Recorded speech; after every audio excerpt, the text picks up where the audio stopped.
오늘은 3월 31일 화요일입니다. 교회에서는 새벽 기도회를 시작할 때 제가 기도함으로 시작을 했는데 온라인 새벽 기도회에서는 사도신경을 고백함으로 기도회를 시작하려고 합니다. 이제 다 함께 사도신경을 고백하심으로 새벽 기도회를 시작하시겠습니다. 전능하사 천지를 만드신 하나님 아버지를 내가 믿사오며 그 외아들 우리 주 예수 그리스도를 믿사오니 이는 성령으로 잉태하사 동정녀 마리아에게 나시고 본디오 빌라도에게 고난을 받으사 십자가에 못 박혀 죽으시고 장사한 지 사흘 만에 죽은 자 가운데서 다시 살아나시며 하늘에 오르사 전능하신 하나님 우편에 앉아 계시다가 저리로서 산자와 죽은 자를 심판하러 오시리라.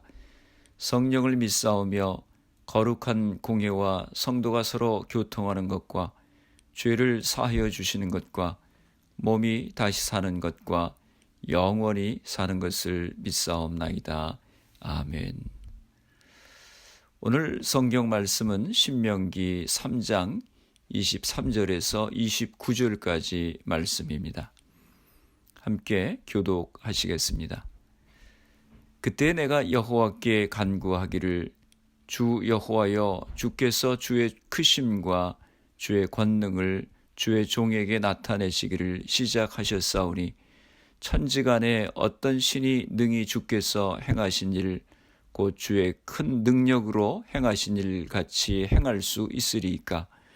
구하옵나니 나를 건너가게 하사 요단 저쪽에 있는 아름다운 땅 아름다운 산과 레바논을 보게 하옵소서 하되 여호와께서 너희 때문에 내게 진노하사 내 말을 듣지 아니하시고 내게 이르시기를 그만해도 족하니 이 일로 다시 내게 말하지 말라.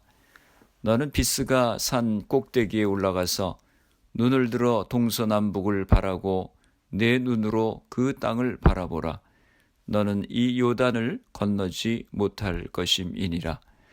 너는 여호수아에게 명령하여 그를 담대하게 하며 그를 강하게 하라.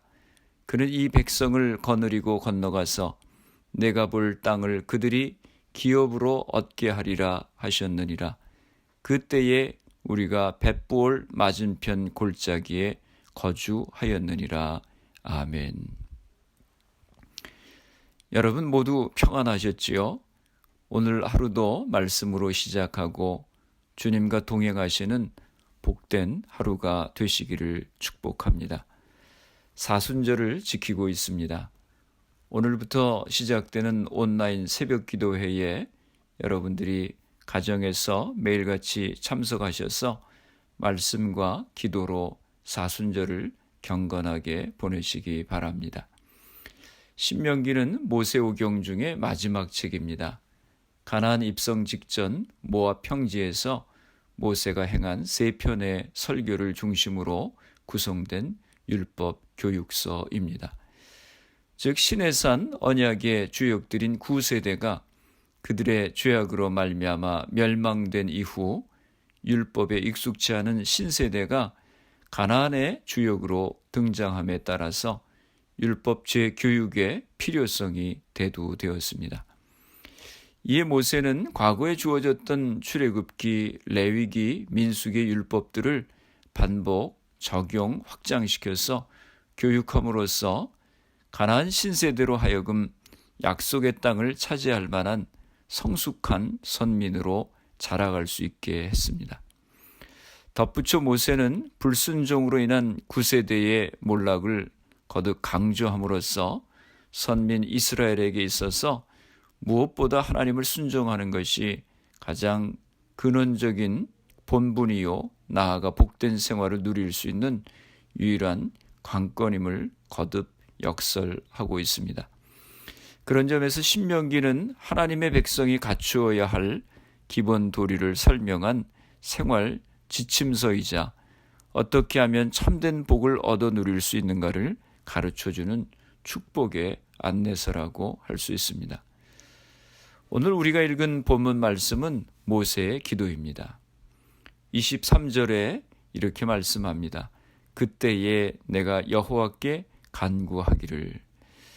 이스라엘 백성들은 가나안 땅을 정탐하고 돌아온 10명의 정탐꾼들의 부정적인 보고에 동요돼서 하나님을 원망하고 불평하고 불순종해서 하나님의 징계를 받게 되었습니다. 그래서 광야를 38년 동안이나 방황하게 되었습니다. 그리고 이제 하나님의 명령으로 가나안 땅을 향해 진군하게 됩니다. 가나안 땅을 향해서 갈 때 에돔, 모압, 암몬 땅을 지날 때에는 하나님의 명령에 순종해서 평화롭게 지나가게 되었습니다. 그러나 헤스본과 바산 땅을 지나갈 때는 헤스본의 시흔 왕과 바산의 옥 왕이 이스라엘이 자기들의 땅을 지나가는 것을 허락지 않고 군대를 이끌고 전쟁을 하게 되었습니다. 그러나 하나님께서 헤스본과 바산을 이스라엘의 손에 넘기셨기 때문에 이스라엘이 일방적으로 전쟁에서 승리하고 그 땅을 차지하게 되었습니다. 그리고 그 땅을 루벤 자손과 갓 자손과 므낫세 반지파에게 나누어 주었습니다. 그 지역은 요단 동편이었는데 요단 동편의 정복 전쟁과 땅 분배를 마친 후에 모세가 하나님께 자신도 가나안 땅에 들어가게 해주십시오라고 요청한 기도인 것입니다. 23절에 그때에라고 하는 이 말은 요단 동편의 정복 전쟁과 땅 분배를 마친 후를 말하는 것입니다. 25절에 이렇게 기도합니다. 구하옵나니 나를 건너가게 하사 요단 저쪽에 있는 아름다운 땅, 아름다운 산과 레바논을 보게 하옵소서 하되 라고 말씀합니다. 모세의 마음이 얼마나 간절했을까요? 40년 동안 고생하면서 이스라엘 백성들을 이끌고 가나안 땅 코앞까지 왔는데 가나안 땅에 못 들어간다고 생각하니 얼마나 마음이 섭섭하고 마음이 아팠겠습니까? 모세의 마음이 충분히 이해가 갑니다. 모세는 가나안 땅을 아름다운 땅이라고 묘사합니다. 그 땅이 아름다운 땅이라고 하는 것은 그 땅은 하나님이 주시기로 맹세하신 땅이고 젖과 꿀이 흐르는 땅이고 비옥한 땅이고 하나님이 늘 함께 하셔서 필요를 공급하시고 돌보아 주시는 땅이기 때문에 아름다운 땅이라고 하는 것입니다. 26절입니다. 여호와께서 너희 때문에 내게 진노하사 내 말을 듣지 아니하시고 내게 이르시기를 그만해도 족하니 이 일로 다시 내게 말하지 말라. 하나님께서 왜 모세를 가나안 땅에 들어가지 못하게 하셨습니까? 26절에 너희 때문이라고 하는 것입니다. 이스라엘 백성 때문이라고 하는 것입니다. 민수기 20장에 보면 이스라엘 백성들이 가데스 광야에 이르렀을 때 물이 없음으로 불평합니다. 그때 하나님께서 모세에게 바위에 명령하여 물을 내라고 하셨습니다. 그런데 모세가 혈기가 나서 하나님의 말씀대로 행하지 않고 지팡이로 반석을 2번 쳐서 물을 내게 했습니다. 모세가 하나님의 영광을 가리우고 혈기를 내서 하나님의 징계를 받게 됩니다. 그것이 바로 모세는 가나안 땅에 들어가지 못한다고 하는 것이었습니다. 그러니 모세가 얼마나 마음이 안타깝겠습니까? 그래서 모세가 하나님께 간절히 기도하면서 하나님의 마음을 돌이켜 주셔서 가나안 땅에 들어가게 해달라고 하는 것입니다. 그런데 하나님의 응답은 너무 냉정하십니다. 그만해도 족하니 이 일로 다시 내게 말하지 말라 말씀하십니다. 그만해도 족하니란 의미가 무슨 말씀입니까? 모세는 그동안 충분히 하나님의 복을 누렸다고 하는 것입니다. 신약의 사도 바울도 육체의 가시가 있어서 하나님 앞에 육체의 가시를 제거해달라고 간절히 기도하지만 하나님께서 그에게 내 은혜가 내게 족하다라고 말씀하셨습니다. 모세가 가나안 땅에 들어가지 못한 것이 참 안타깝습니다. 하나님이 모세를 가나안 땅에 들어가서 1년이라도 살게 하셨다면 얼마나 좋았을까 하는 생각을 해보기도 합니다. 그러나 모세가 가나안 땅에 들어가지 못하게 된 것은 하나님께서 모세에게 맡기신 사명이 거기까지였던 것입니다. 하나님은 모세로 하여금 비스가 산에 올라가서 가나안 땅을 바라볼 수 있게 하십니다. 그리고 마지막까지 하나님께서 주신 사명을 감당케 하십니다. 그것은 후계자 여호수아를 강하고 담대한 지도자로 세워서 계속해서 하나님의 사명을 감당케 하는 것이었습니다. 어떤 성도님이 하나님께 섭섭하다는 말씀을 하셨습니다. 하나님께서 내 기도를 왜 안 들어주시는지 모르겠다고 하시면서 하나님께 삐쳤다고 하셨습니다. 우리가 때로 하나님께서 기도를 응답해 주지 않으시면 그런 마음을 가질 때가 있습니다. 그러나 너도 기도의 응답 가운데 하나라고 하는 사실을 기억해야 합니다. 기도할 때 우리가 가져야 하는 마음 자세가 중요합니다. 그것은 하나님의 뜻이 이루어지기를 기도해야 하는 것입니다. 물론 우리가 우리 자신의 소원과 뜻을 구할 수 있습니다. 그러나 그것이 하나님의 뜻이 아니라면 모세가 하나님의 뜻 앞에 순종했던 것처럼 그렇게 우리도 순종해야 하는 것입니다. 예수님도 겟셋마네 동산에서 십자가의 잔이 지나가게 해달라고 기도하셨습니다. 그러나 내 뜻대로 마옵시고 아버지의 뜻대로 하옵소서 하고 기도하셨습니다. 오늘 우리가 기도할 때 이와 같은 마음의 자세가 중요한 것입니다. 오늘 날짜 생명의 삶 묵상 에세이에 오늘의 주제에 맞는 좋은 이야기가 소개되어 있습니다. 찬송가 주님의 뜻을 이루소서 고요한 중에 기다리니 진흙과 같은 날 빚으사 주님의 형상 만드소서. 이 찬송시를 쓴 폴로드 여사는 당뇨와 신경계통의 병으로 많은 고통을 겪으면서도 아프리카 선교사로 가기를 소원했습니다. 그녀는 자신의 모든 것을 바쳐 복음 전하는 일에 헌신하면 모든 길이 형통할 것이라고 생각했습니다.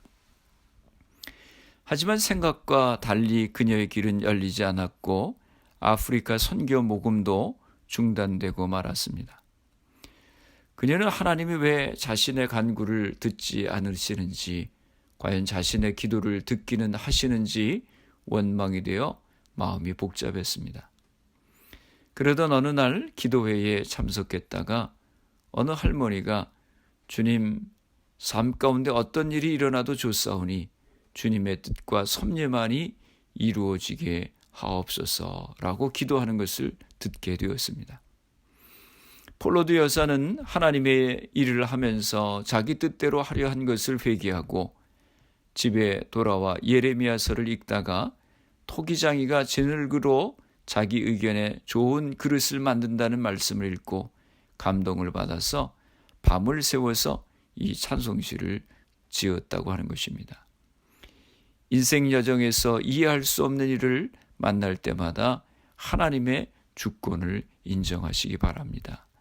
또 기도하실 때 주님의 뜻이 이루어지게 하여 주옵소서 하고 기도하시기 바랍니다. 기도하시겠습니다. 살아계신 아버지 하나님, 은혜와 사랑을 감사합니다. 주님의 말씀과 기도로 하루를 시작하게 하시니 감사합니다. 하나님, 저희들이 인생 여정을 걸어갈 때 우리의 머리로는 이해할 수 없는 일들이 있습니다.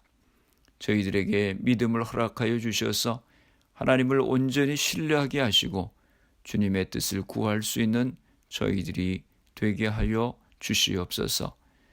마른 뼈와 같은 희망 없는 상황 가운데 있다 할지라도 하나님의 말씀이 선포되고 성령이 임재하시게 될 때 마른 뼈가 군대가 되는 것 같이 살아나는 역사가 일어나게 될 줄로 믿습니다.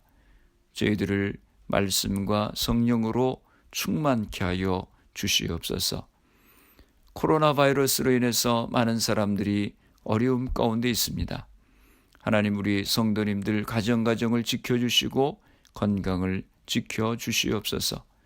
생업에 어려움을 당하지 않도록 보호하여 주시옵소서. 코로나 바이러스를 위해서 수고하는 모든 의료진들, 봉사자들, 위정자들에게 지혜를 주시고 강건케 하여 주시옵소서. 이 질병이 하나님의 은혜 가운데 속히 물러가게 하여 주시옵소서. 오늘도 주님과 동행하는 승리하는 복된 하루가 되게 하여 주시옵소서. 예수님의 이름으로 기도드리옵나이다. 아멘. 이제 주기도문 같이 하심으로 새벽 기도회를 마치겠습니다. 하늘에 계신 우리 아버지여, 이름이 거룩히 여김을 받으시오며 나라가 임하옵시며 뜻이 하늘에서 이루어진 것 같이 땅에서도 이루어지이다. 오늘날 우리에게 일용할 양식을 주시옵고 우리 죄를 사하여 주시옵고 우리를 시험에 들게 하지 마시옵고 다만 악에서 구하시옵소서. 나라와 권세와 영광이 아버지께 영원히 있사옵나이다. 아멘. 새벽 예배를 마쳤습니다. 오늘 하루도 승리하시길 바랍니다. 새벽 예배 후에 개인적으로 10분 이상씩 기도하시기 바랍니다. 말씀과 성령의 충만함을 위해서 기도하시고 또 여러분 가정을 위해 기도하시고 교회를 위해서 기도해 주시고 그리고 코로나 바이러스를 위해서 애쓰는 의료진들, 봉사자들, 위정자들 위해서 기도해 주시고 또 코로나 바이러스로 희생된 가정들 또 환자들 위해서 기도해 주시길 바랍니다.